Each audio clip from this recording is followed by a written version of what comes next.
There was a moment in my life when everything felt stuck, like I was walking through a hallway where every door was locked, every version of me repeating the same day over and over again. And then, almost accidentally, I discovered something strange.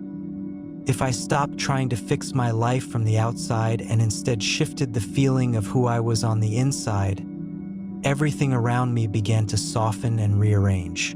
That's the heart of the sliding technique. The idea that reality doesn't change because you fight harder, but because you quietly step into the version of yourself who is already living what you want. Not by forcing, not by demanding, but by gliding into a different state of being. I didn't understand it at first. It sounded too mystical, too abstract. But the more I played with it, the more I realized it was simple. Choose the version of yourself you want to be, and then act, speak, breathe, and feel from that version as naturally as you can, even if only for a few moments. One day, during a walk, I imagined a parallel me who wasn't stressed, who wasn't second-guessing, who wasn't chasing life but moving with it. And for a brief moment, I felt myself slide into his perspective, like changing the angle of a camera.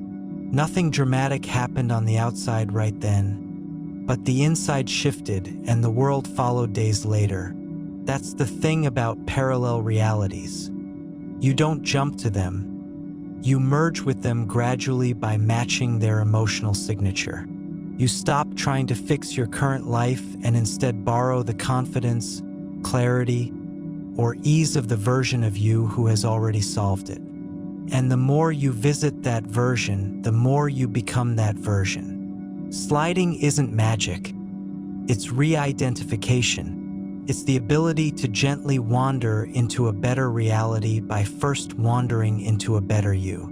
And once you learn to slide, you never really go back to living life by force. You begin living it by alignment.